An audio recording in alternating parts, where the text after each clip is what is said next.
This is an AI-generated narration.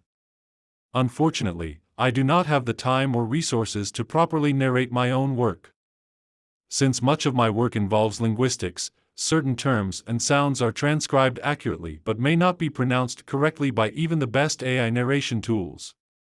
Please keep this in mind if you notice any unusual pronunciations. I am aware of them myself. Please note that this is a general narration.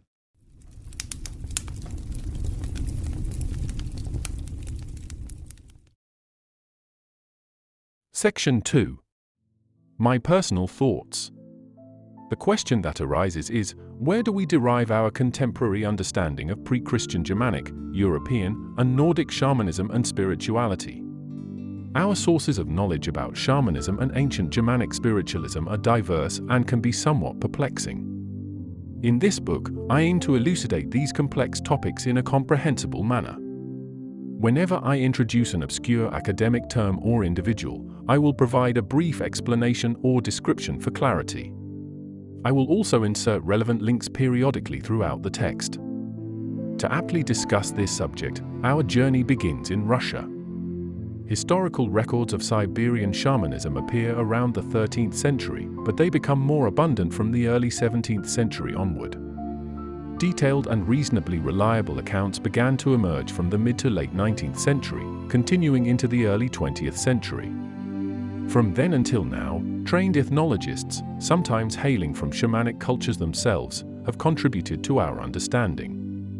For instance, Dorji Banzarov, 1822 to 1855, was an influential figure for the Buryat people. He was among the first Buryat intellectuals to earn widespread recognition in Russia, contributing significantly to the academic field of Mongolian studies and being among the first colonized individuals from Siberia to attain an academic career.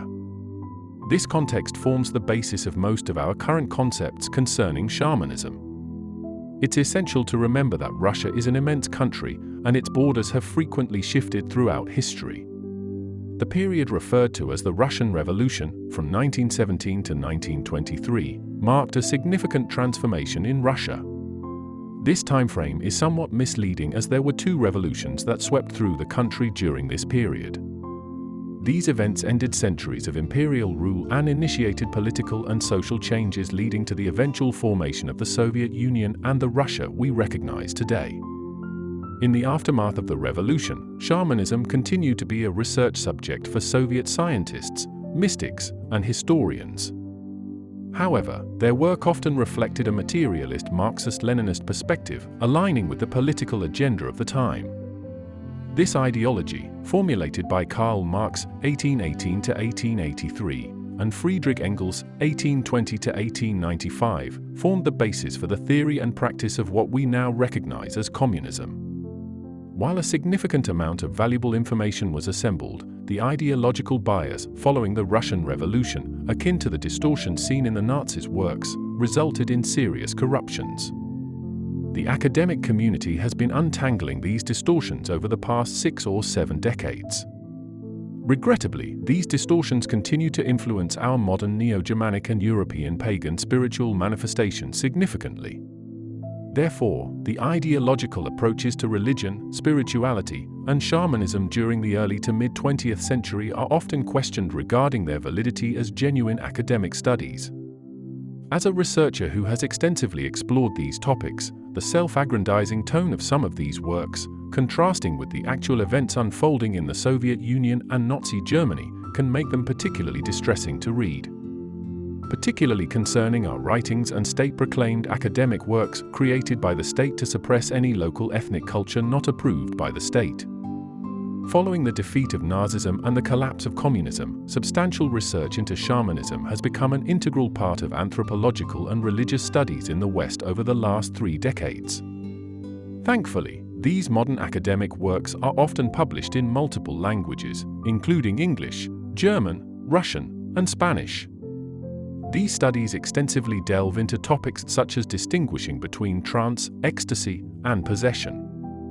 In contemporary academia, shamanism holds a significant position within philosophical discussions related to anthropology and religious studies.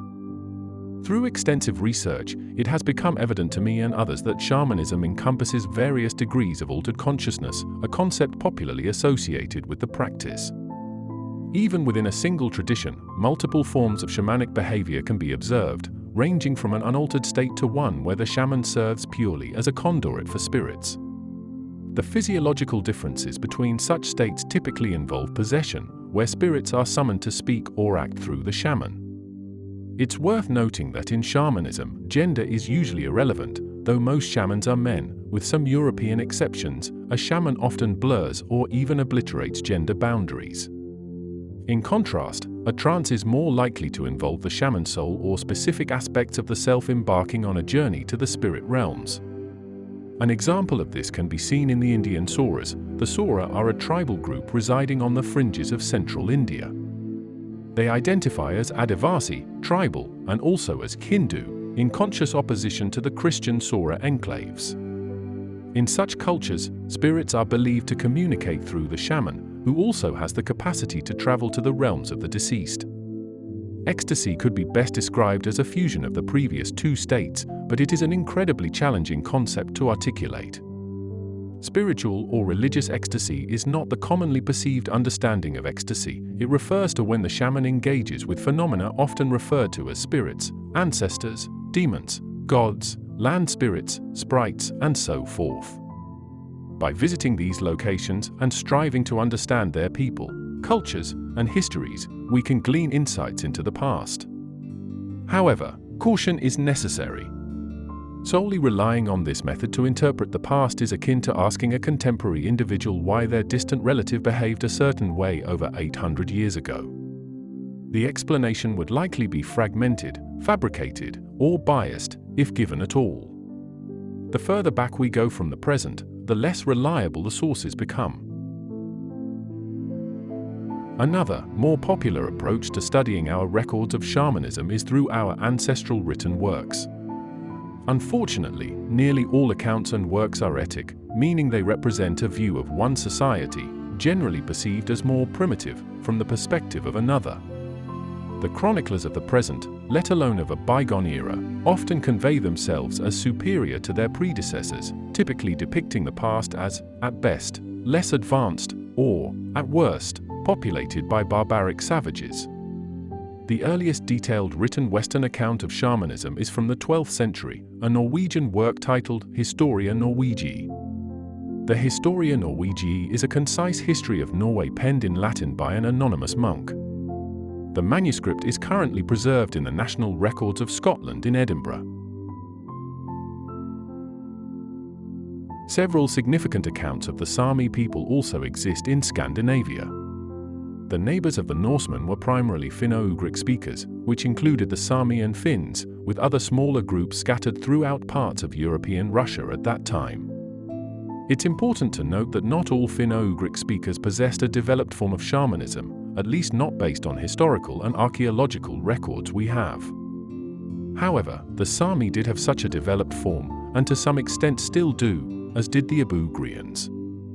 In the Norse areas, the most relevant shamanic beliefs belong to their intriguing neighbors, the Finns. Nevertheless, these sources also present their own challenges. Shamanism did continue to exist in Finland in a somewhat coherent form, but regrettably, it only survived in fragments compared to classical shamanism. The subsequent oldest accounts would be those of Pian del Carpine, 1185 to 1252, a medieval Italian diplomat, archbishop, and explorer, who was one of the first Europeans to enter the court of the Great Khan of the Mongol Empire. He wrote about the Tartar practices he observed during his expedition, known as the Journey of Friar John of Pian de Carpine to the court of Kuyuk Khan. The topics discussed are not merely shamanic, but also mythic in their descriptions, and are largely poetic. Therefore, they are academically comparable to the Norse sources, as they preserve ancient motifs in traditional verse. These techniques also aid in dating ancient literary works, based on their writing and structural styles. The gradual acceptance of Christianity in Northern Europe means the gap between a potential pagan origin and its recording might not be as extensive as one might imagine. The range of sources I'm examining in this book admittedly extends beyond strictly Norse or Germanic materials, but this is necessary. analogous materials must be drawn from other Germanic and classical sources, even though the primary focus is on the Old Norse materials. For instance, some evidence on Germanic religious and spiritual practices can only be obtained from classical sources such as Strabo, 63 BC to 24 AD, a Greek geographer, philosopher, and historian who lived during the transition from the Roman Republic to the Roman Empire. These academic investigations aim to apply logical methods to determine the dissemination and evolution of poetic redactions through examination of recorded writings and their variants. For example, some of the mythological poems in the Sampo, a magical device in Finnish myth that brought wealth and good fortune to its holder, similar to the Greek mythology's Horn of Plenty, were composed in historical cycles that were provably variant on either side of historical borders. This suggests a probable origin prior to the establishment of these borders. However, datable events primarily form a terminus antiquem, or the latest possible date for something. This is why the publication of Strabo's geography and Tacitus's Germania are so significant and often referenced. Yet, other classical sources must also be considered, even if they were previously overlooked because researchers were either unaware of them or because they did not fit a modern academic or neo-pagan narrative. It's only been within the last 50 years or so that this type of anthropological work has started to be taken seriously. A perfect example of this would be the late 8th century Historia Langobardorum, or the History of the Lombards, by Paulus Diaconus. Arabic sources also provide written evidence of ancient religious and spiritual practices, particularly those of the Rus. The Rus, originally Swedish Vikings, traded through what is now known as modern Russia.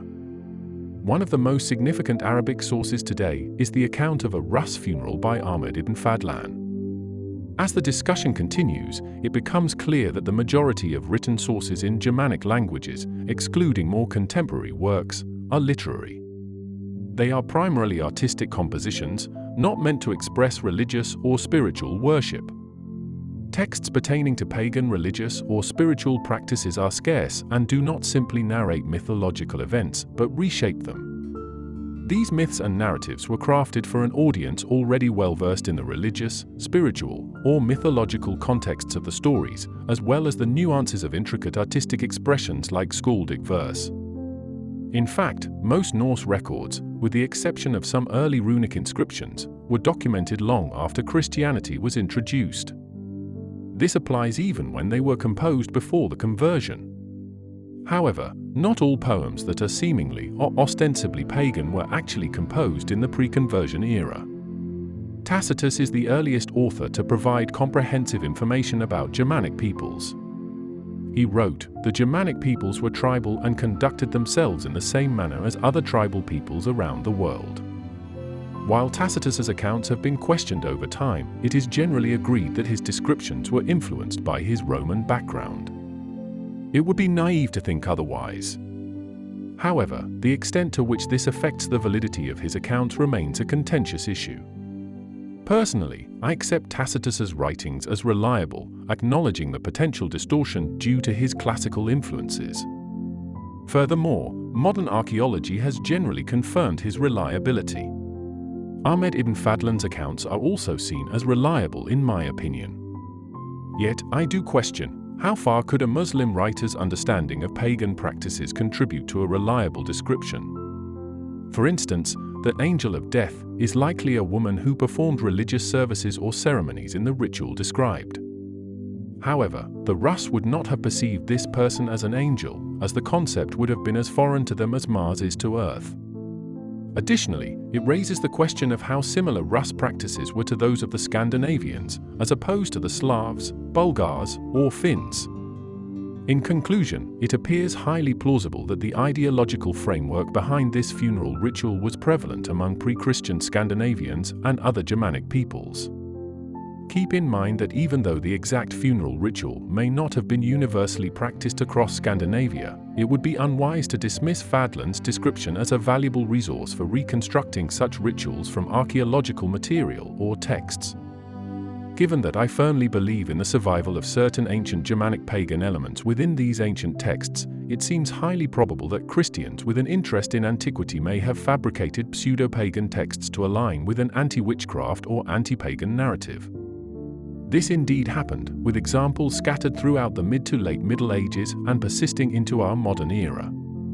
The conflict between Germanic paganism and the various forms of Abrahamic religions is just one facet of the evolution of religious and spiritual concepts and their expressions over the centuries.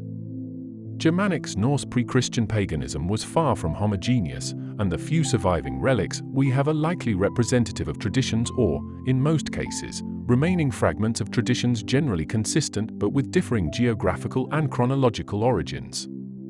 Uncovering parallels, for instance in classical sources, occasionally implies that a motif is ancient. However, even if a motif is ancient in itself, its context, and therefore its specific meaning, can differ greatly. Unless otherwise indicated, any suggestion in this explanation of the existence of a pagan Norse motif, including those that are arguably shamanic, is intended to place the motif in the religious and spiritual belief system of some, but not necessarily all, Germanic peoples of the centuries preceding Christian conversion. This is further supported by reference to more ancient analogues, and the understanding that such motifs often originate from even more ancient, centuries-old traditional sources, but have been adapted by a succession of poets and narrators for their own specific purposes. Unfortunately, with a few exceptions, it is generally challenging, and often impossible, to trace the origin of any given pre-Christian Germanic pagan spiritual motif. This is why modern neo-Germanic pagan reconstructionists, including myself, find ourselves increasingly protective of the information we do possess. The stark reality is that very little remains, and what does remain should be safeguarded from corruption and distortion by popular culture and social media.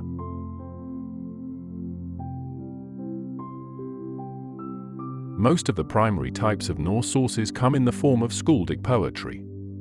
This type of verse dates back to the 9th century and continued to be composed for several centuries. As this poetic style flourished long after the conversion, comparing old and new provides us with relatively reliable, datable written evidence. The poetry often has named authors and can be accurately dated. While some of these works were transcribed, in some cases several centuries after their original creation, the texts are generally very reliable, representing something close to their original composition. Due to the strict requirements involved in skaldic poetry, this has helped prevent serious corruption and facilitate correction when corruption does occur. Unfortunately, most of the surviving compositions are rarely more than fragmentary, often preserved as mere examples of poetics or historical illustrations, not as complete poems. During Snorri Sturluson's time in 1179 to 1241, an Icelandic historian, poet, and politician, it's evident that the skaldic corpus was more complete, and he utilized sources and referred to others now lost to the vestiges of time. Much of the skaldic verse comprises låsavísur, or loose verses, a set of stanzas unconnected by narrative or thematic continuity. Skaldic verse rarely concerns itself with conveying facts, but rather with clever and ornate poetic expression constructed within strict skaldic rules. Extracting actual pieces of information from skaldic verse is exceedingly difficult and problematic. The categorization of Norse verse into skaldic and Eddic types is mostly arbitrary.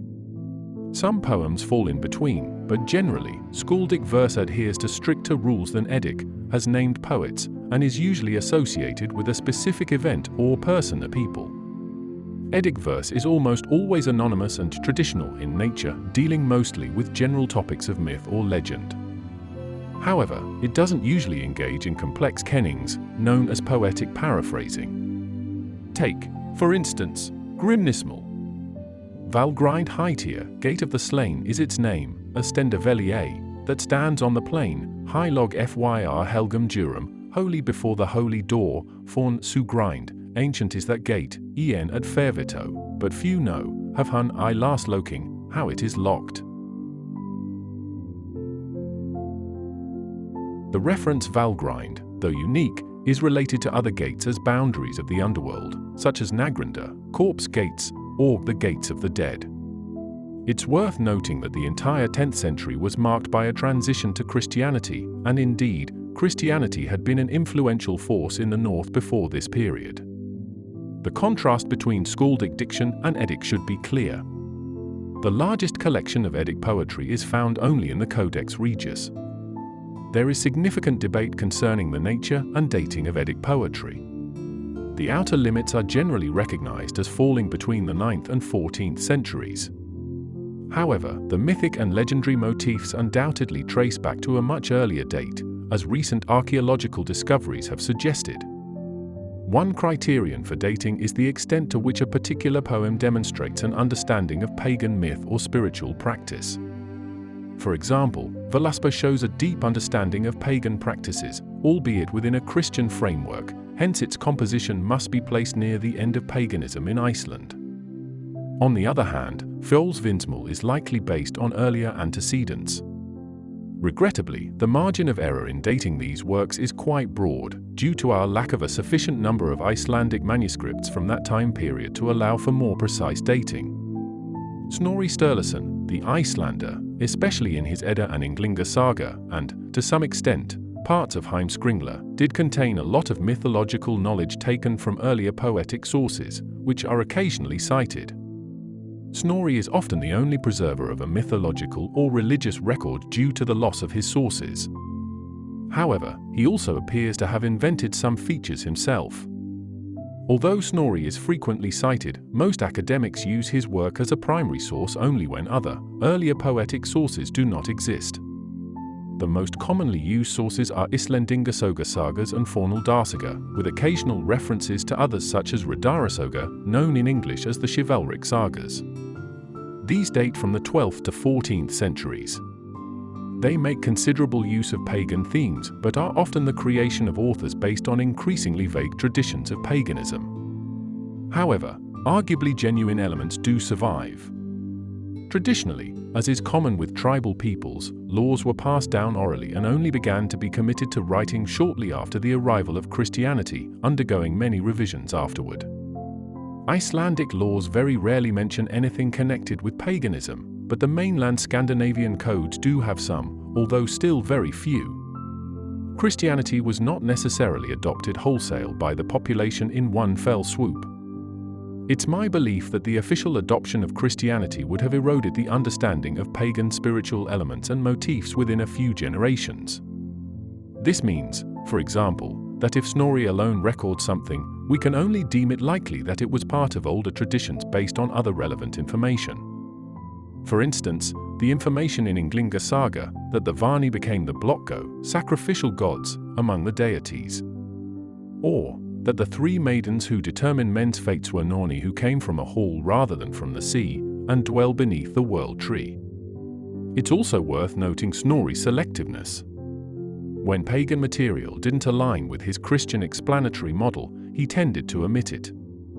So, the apparent comprehensiveness of his Edda is to some extent an illusion. Ultimately, the study and understanding of ancient Germanic pagan beliefs, rituals, and motifs is an ongoing endeavor. It requires a careful and respectful approach, acknowledging the gaps in our knowledge and the limitations of our sources. As such, while we continue to learn more about the religious and spiritual beliefs of pre-Christian Scandinavians and other Germanic peoples, it's crucial to remember that our understanding will always be somewhat incomplete. Each piece of evidence, whether it's a funeral ritual, a piece of skaldic poetry, or a seemingly minor detail in an ancient text, serves as a stepping stone in our journey towards reconstructing these long-lost traditions. In this pursuit, it's important to be mindful of the potential for bias and fabrication, as we've seen in the past with antiquarian-minded Christians altering texts to fit specific narratives. We must also be cautious about drawing conclusions from motifs found in classical sources, as their meanings can vary greatly depending on their context. Preserving what we do know is a task of utmost importance, particularly in our modern age where pop culture and social media can easily distort and corrupt our understanding of these ancient traditions. This is why modern neo-Germanic pagan reconstructionists, including myself, often find ourselves becoming increasingly protective of the knowledge we have.